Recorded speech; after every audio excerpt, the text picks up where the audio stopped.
Hello everyone, welcome back to Commerce Lesson channel. So today we are going to learn income from other sources. That means the EFOS. What is the meaning of EFOS? All incomes other than income from salary, house property, business and professions and capital gains is covered under the income from other sources. That means income which cannot be considered as a salary, house property, business or profession and capital gain will be considered as an income from other sources. Let's see, here I have drawn the statement of EFOS. Statement should be in a vertical form. So I have drawn here statement, it is a vertical form. So it is first column, it is for particulars, second column it is a amount. So let's see the first point, that is if SSC get income from agriculture land. So agriculture land income from, if he gets income from land in India, so it is always exempted under section 10(1). Exempted meaning means that is a tax free. So I have here put dash marks. Okay, so if SSC gets income from land in India, so it is always considered as a exempted under section 10 subsection 1. If the SSC gets income land outside India, अगर agriculture if the assessee की जो agriculture land if the outside India मतलब India के बाहर होगी, तो उससे अगर उसको जो इनकम मिल रहा है, so it is a fully taxable, वो पूरी तरह से टैक्सेबल होगा. So I have here marked cross sign, that is a taxable income. So always remember, अगर एसएससी को इनकम एग्रीकल्चर लैंड से मिल रहा है, अगर वो इनकम उसे इंडियन लैंड से मिल रहा है, so it is always exempted under section 10(1). अगर उसे एग्रीकल्चर इनकम मिल रहा है मगर उसकी एग्रीकल्चर जो लैंड है वो आउटसाइड इंडिया है, so it is fully taxable. Next one, it is that winnings from lotteries, races, puzzles, gambling, TV game shows. मैंने बहुत सारे टीवी गेम शोज़ होते हैं, जस्ट लाइक कौन बनेगा करोड़पति, बहुत सारे मतलब रेसेस, पजल्स होते हैं, गैमलिंग्स होती है. अगर उसको कुछ इनकम मिल रहा है एसएससी को, सो इट इज़ फुल्ली टैक्सेबल, पूरी तरह से टैक्सेबल इनकम है. In the income from other sources में ये पूरी तरह से टैक्सेबल है. नेक्स्ट, अगर एसएससी को डिविडेंड मिल रहा है, डिविडेंड फ्रॉम, अगर इंडियन कंपनी से उसे डिविडेंड मिल रहा है, so it is exempted under section 1034. वो it is a taxable amount, not a tax amount. It is a tax, actually it is a tax free amount, not is a taxable amount. So Indian company, dividend from Indian company, it is a tax free amount under section 1034. If SSC get dividend from cooperative society and foreign company, अगर SSC को dividend मिल रहा है, अगर उसको cooperative society और foreign company से अगर उसे डिविडेंड मिल रहा है, so it is a fully taxable. Okay, next one, it is income of MP, MLA, MLC. MP means member of parliament. member of parliament में जो पर्सन होते हैं, अगर उनको सैलरी मिल रहा है, और MLA means members of legislative assembly, अगर उन्हें सबको सैलरी मिल रही है, उनकी इनकम जो होती है सैलरी एंड डेली अलाउंस में है, सो अगर उनको सैलरी मिल रही है, so it is a fully taxable. But जो डेली अलाउंसेस होती है, डेली अलाउंसेस जो होते हैं वो उन्हें जो एरिया रीजन दिया हुआ होता है वो डेवलपमेंट के लिए यूज़ किया जाता है, जो फंड्स होते हैं वो, सो it is exempted under section 1017. So I have marked here dash mark, it is exempted. But daily allowance से भी अदर अलाउंसेस होते हैं. So other allowances received by MP is a tax free, but an allowance is received by MLA is a tax free up to the maximum limit of 2000 per month. So daily allowance से भी दूसरे कोई भी allowances होते हैं. अगर MP को जो MP जो है मेंबर्स ऑफ पार्लियामेंट, अगर वो अलाउंसेस रिसीव करते हैं तो उन्हें टैक्स फ्री होता है, it is exempted. But an allowances receive by MLA ने जो अलाउंसेस रिसीव किए हैं, it is a tax free up to the maximum limit of ₹2000 per month. Next one it is, that is income of UTI. UTI means Unit Trust of India and Mutual Fund. If SSC gets amount from income from UTI से अगर उसे income मिल रहा है और mutual fund से अगर उसको इनकम मिल रहा है तो it is exempted under section 1035. Next point, it is a rental income. Rental income means SSC की कुछ ना कुछ प्रॉपर्टी होती है, उस प्रॉपर्टी से उसे अगर इनकम मिल रही है, सो जो इनकम होती है it is taxable income. Let's see, if he gets rental income from assets, अगर उसके एसेट्स है, from assets, furniture, plant and machinery, अगर वो उसने रेंट पे दिया है, SSC है, उसका फर्नीचर है और प्लांट एंड मशीनरी अगर उसने रेंट पे दिया है, उससे रेंट से उसे जो इनकम मिलती है it is a fully taxable. From open land, अगर SSC की कोई लैंड है, ओपन लैंड है, ग्राउंड है, अगर उसने वो रेंट पे दिया है, so it is also fully taxable. Next one, it is subletting. What is the meaning of subletting? Subletting means भाड़े का घर भाड़े पे देना. अगर SSC है, उसने उसका जो रेंट का जो घर है अगर वो दूसरे को रेंट पे दिया है तो उसको जो इनकम मिलती है it is also fully taxable. Next one, it is a composite rent. Composite rent means rent of a building along with assets where rent of building can not be separated.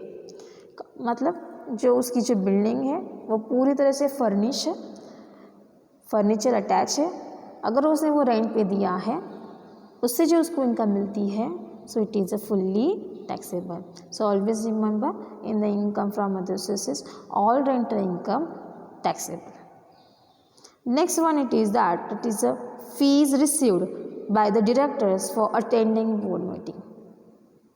जो board meeting होती है, जो directors होते हैं, company के जो directors होते हैं, वो उन्हें अटेंड करना ज़रूरी है. अगर उनको जो फीस मिलती है, fees it is a income for directors, जो फीस होती है वो डायरेक्टर्स की इनकम होती है, तो वो it is a fully taxable.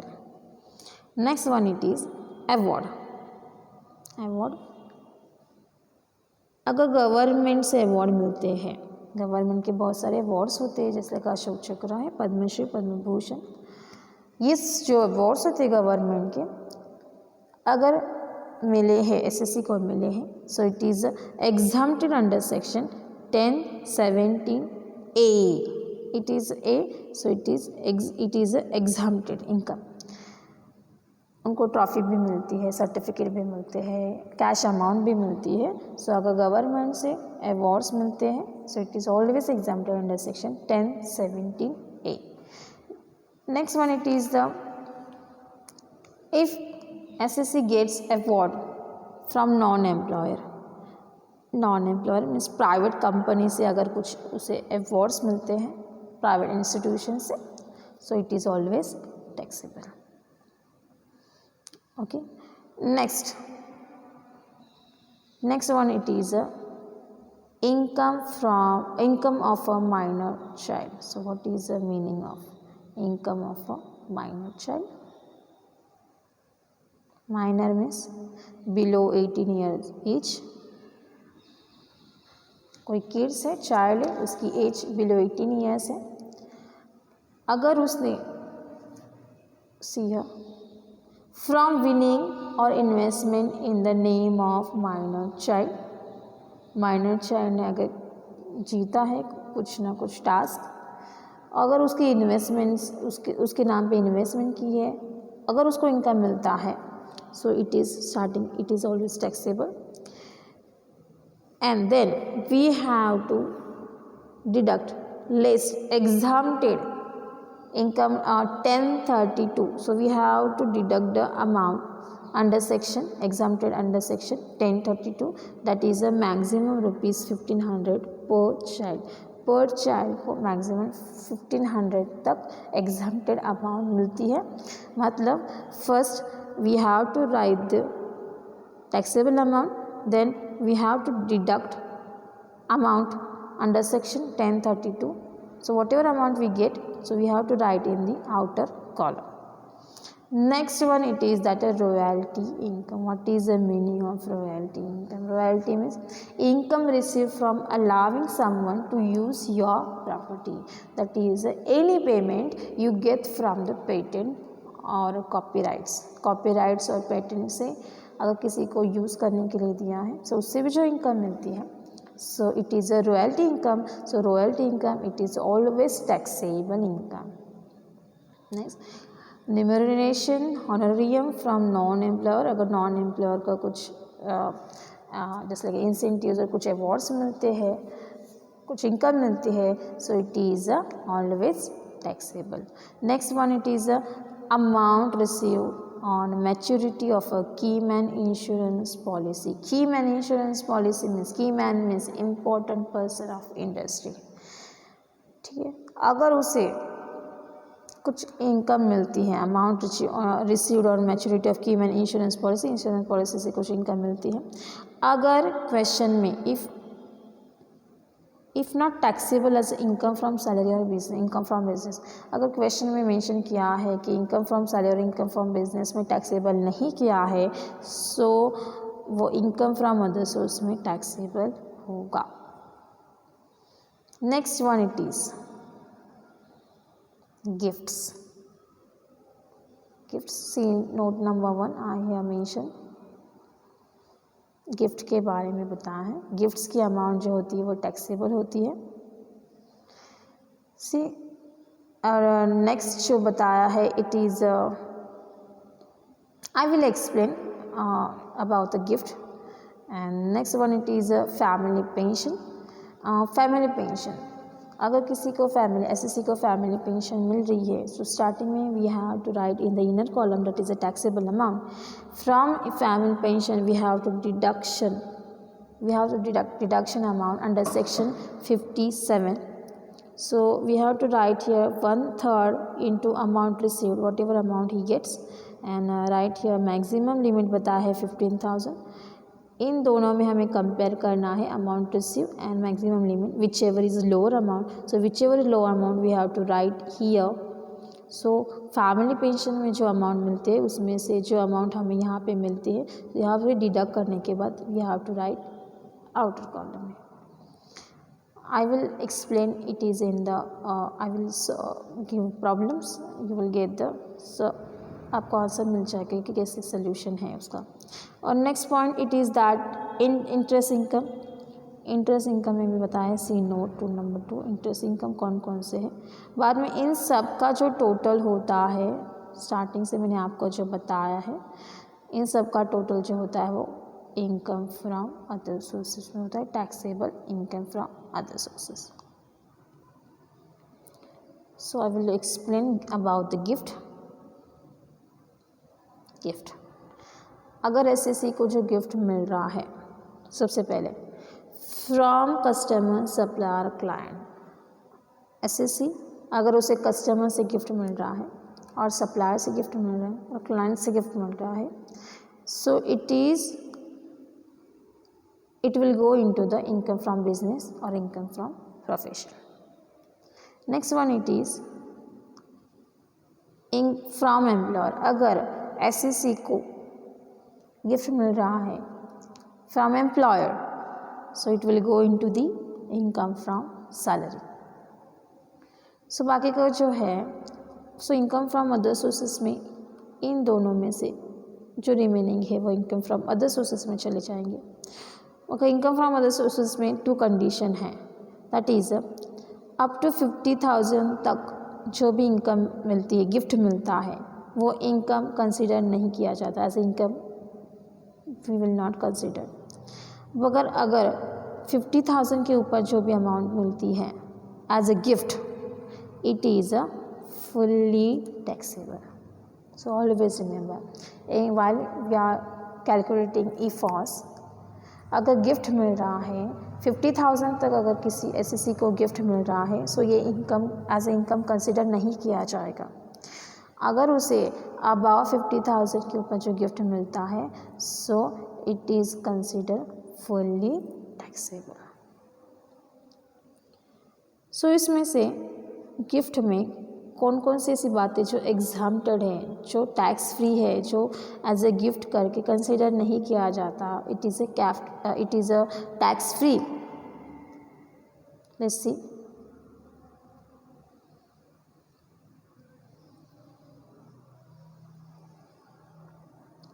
exempted gift from, if he gets a gift from inheritance, अगर किसी इनहेरिटेंस मतलब क्या बताया गया है कि आपके परदादा से गिफ्ट मिला है, दादा से, फिर दादाजी से गिफ्ट मिला है, फिर पापा जी से गिफ्ट मिला है, इट इज़ इनहेरिटेंस। अगर उनसे अगर गिफ्ट कोई भी गिफ्ट मिला है, सो इट इज़ एग्जम्प्टेड, वहाँ में हम काउंट नहीं करेंगे, it is a tax free. Under will, अगर कोई खुद से खुशी से दे रहा है gift, so it is also exempted. Next point, it is a marriage. Wedding में जो गिफ्ट मिलते हैं, it is also exempted, it is not taxable, it is exempted. Next, it is relatives, किसी रिलेटिव्स ने गिफ्ट दिया है, it is also exempted. Next one, it is that अगर hospital से गिफ्ट मिला है, it is also exempted. University, foundation, education institution से gift मिला है, जो हमें गिफ्ट मिलते हैं, सर्टिफिकेट हो या इनकम अमाउंट हो, कैश अमाउंट हो, सो जो cash amount whatever it is gift, so वो भी हमें it is exempted. Then next बताया गया है contemplation of a date of payer और डोनर। अगर डोनर ने मतलब डोनर ने कुछ भी गिफ्ट दिया है, so it is exempted. What is the meaning of contemplation of a debt of payer? Means where a man who is ill and expect to die shortly of his illness delivers to another the possession of any movable property to keep as a gift in a case the donor shall die of that illness. मतलब क्या बताया गया है, अगर कोई person है वो बहुत बीमार है और वो उसका ज़्यादा टाइम नहीं है ज़िंदा रहने का, he will shortly die because of illness, तो वो अपनी मूवेबल प्रॉपर्टी है, मूवेबल प्रॉपर्टी मीन्स क्या, cash, jewellery, investment in stock, वो है अगर किसी को एज ए गिफ्ट दे रहा है, so it is exempted. But अगर the gift of immovable property under the contemplation of a death is not a permitted, अगर वो immovable property as a gift दे रहा है, so it not consider as a exempted, it will be the taxable. So immovable property क्या कौन कौन सी होती है, इट इज़ अ लैंड और हाउस और वेयर हाउस, फैक्ट्री। अगर इमूवेबल प्रॉपर्टी है, so it is consider as a taxable. Gift में अगर वो मूवेबल प्रॉपर्टी हमें गिफ्ट दे रहा है, एसएससी को अगर गिफ्ट दे रहा है, so it is always a tax free, it is exempted. Next one, it is that is trust. Trust जो है, इट इज़ नेसेसरी, वो अप्रूव्ड होनी चाहिए। अप्रूव्ड ट्रस्ट से अगर कुछ गिफ्ट मिल रहा है, so it is always exempted. Next one, it is a local authority. Local authority means panchayat समिति है, ये अगर महानगर पालिका, all this are local authority. Local authority से अगर कुछ भी गिफ्ट मिल रहा है, डिस्ट्रिक्ट बोर्ड है, म्यूनसिपल कमेटियाँ हैं, कंटेनमेंट बोर्ड है, इन सब से अगर हमें गिफ्ट मिल रहा है, एसएससी को गिफ्ट मिल रहा है, so it is also exempted. So these all are exempted. Next point, That is a note number 2. Interest income. Interest income. Interest income means अगर कुछ बातें हैं जो एग्जाम्प्टेड इनकम है, इंटरेस्ट इनकम है, जो कौन कौन से हैं जो एग्जाम्प्टेड है under section 10 sub section 15, under exempted under section 10-15 में ये सब जो है, इनसे अगर हमें इंटरेस्ट इनकम मिल रहा है, it is always exempted under section 10-15. That is first one, it is gold deposit scheme 1999. इसमें अगर इससे अगर एसएससी को इंटरेस्ट इनकम मिल रहा है, so it is exempted under section 10-15. Next one, it is treasury saving deposit certificate. इससे अगर इंटरेस्ट इनकम मिल रहा है, it is always exempted under section 10-15. Next one, it is national defence gold bond, national saving annuity certificates, national plan certificate. इनसे अगर interest income मिल रहा है, it is always exempted under section 10-15. Next one, it is that is post office saving banks account, post office cumulative time deposit account, post office cash certificate. इनसे अगर income मिल रहा है, इंटरेस्ट इनकम मिल रहा है, it is also exempted under section 10-15. Then next one, it is Konkan railways corporation bonds, relief bond, it is national हो या आरबीआई से रिलीफ बॉन्ड हो, इनसे अगर नेशनल इंटरेस्ट इनकम मिल रहा है, it is also exempted under section 10-15. Next one, it is capital investment certificate, interest on notified securities, notified capital investment bond. इनसे अगर इंटरेस्ट इनकम मिल रहा है, so it is always exempted under section 10-15. और एक इम्पॉर्टेंट बात जो है, मतलब PPF account, public provident fund, PPF account से जो इंटरेस्ट इनकम मिल रहा है, it is exempted under section 10-11. Always remember, ये सब बातें हैं, it is exempted in interest on. अगर इन सबसे इंटरेस्ट इनकम मिल रहा है, तो it is exempted under section 10-15. But PPF account से जो इंटरेस्ट इनकम मिल रहा है, it is exempted under section 10-11. Next one, that is a deduction under section 57.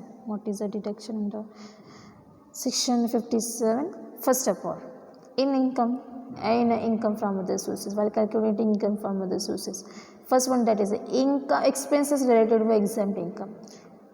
While calculating income from other sources, some points I have mentioned that exempt income, जो कुछ भी exempted income है, उसके लिए what ever expenses हुआ है, अगर exempt income के लिए एक्सपेंसेस हुआ है, so we have to ignore.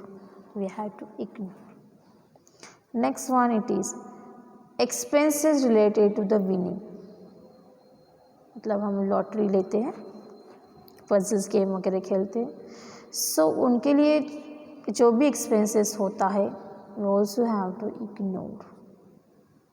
Next one, expenses related to other taxable income. Whatever जो इनकम फ्रॉम अदर सोर्सेज में वट एवर जो भी टैक्सेबल इनकम है, उसके लिए अगर एक्सपेंसेस हुआ है, so allow as a deduction. So जो कुछ भी डिडक्शन आएगा, allow as a deduction under section 57. Next point, it is a family pension. अभी थोड़ी देर पहले मैंने बताया था, फैमिली पेंशन काउंट करते हुए यहाँ पे अमाउंट आती है, उसके बाद अमाउंट 1/3 अमाउंट रिसीव, जो कुछ भी अमाउंट होती है वो इस बॉक्स में लिखा जाता है. फिर मैक्सिमम लिमिट बताया है 15,000. इस अमाउंट से इस अमाउंट को कंपेयर करके विच एवर लेस अमाउंट जो है वो इस साइड में लिखना है, इस साइड में. देन जो अमाउंट होती है फैमिली पेंशन से, जो maximum limit which ever lower amount है, उससे माइनस करके जो अमाउंट आएगी वो फैमिली में लिखा जाएगा. सो इन डिडक्शन सेक्शन 57 में always remember that is expenses related to the exempt income. exempt income के लिए जो expenses हुआ है, we have to ignore. expenses related to the winnings के लिए जो कुछ भी expenses हुए हैं, we also have to ignore. always only remember expenses related to the other taxable income allow as a deduction under section 57.